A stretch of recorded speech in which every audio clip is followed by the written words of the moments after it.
네, 오늘 함께 나누실 말씀은 출애굽기 20장 25절 말씀을 함께 좀 나누었으면 좋겠습니다.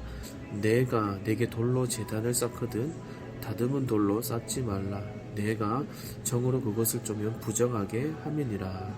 라는 말씀입니다. 이스라엘 백성들이 출애굽을 하고 나서 광야 가운데 있을 때에 시내산 앞에 다다라서 거기에서 11개월 하고도 5일 정도를 머물게 됩니다.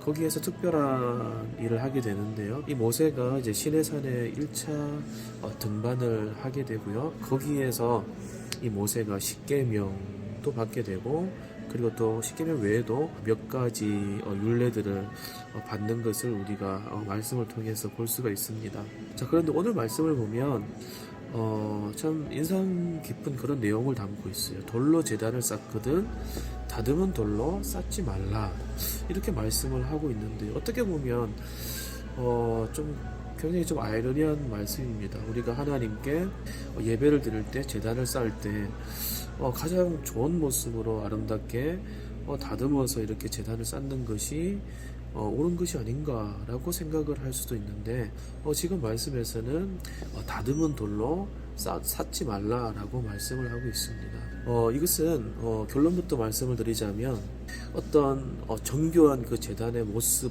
때문에 너희가 나를 예배하는 것이 아니라 너희의 마음들이 빼앗길 수도 있다라는 것을 말씀해 주시기 위한 것입니다. 우리가 어떤 타 종교에 대해서 얘기를 해서 좀 그렇긴 하지만, 어떤 종교를 보면은 굉장히 그 건물이 화려한 것을 볼 수가 있습니다. 그 건물의 양식을 보면 고딕 양식이나 또 로마네스크 양식을 사용을 해서 굉장히 건물 자체가 굉장히 화려하게 아름답게 이렇게 지어져 있는 것을 볼 수가 있어요. 그리고 또 건물 안으로 들어갔을 때도 유리나 이런 부분들을 보면 스테인드 글라스라고 하는 그런 방법을 통해서 굉장히 유리나 이런 부분들이 굉장히 화려하게 이렇게 표현이 되어 있는 부분들을 우리가 볼 수가 있습니다. 그래서 이런 부분들 때문에 우리 기독교에서는 상대적으로 봤을 때 조금은 더 단순하고 어떤 우리의 마음이 좀 뺏기지 않을 정도의 그런 모습들로 우리가 갖추어져 있는 것 같아요.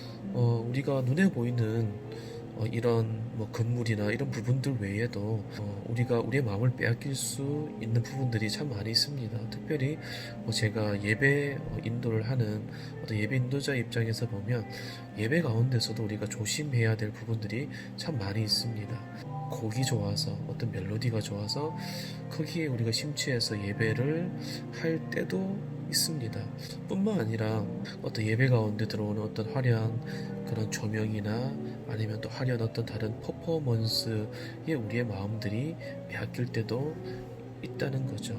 그래서 이런 부분들, 저는 예배 인도자라서 어떤 이런 곡이나 콘티에 관한 부분들에서 말씀을 드렸는데, 그 외에도 우리가 기억해야 될 것은 예배 가운데 주인은 하나님이시고 예수 그리스도라는 것을 우리가 분명히 알고, 어떤 그것들을 방해하고 어떤 그 진리들을 흐트러지게 하는 그 모든 것들은 우리가 좀 예배 가운데 좀 내려놓고, 오직 하나님 또 예수 그리스도만 이렇게 부각될 수 있는 그런 예배를 우리가 만들어 갈 필요가 있다는 것이죠.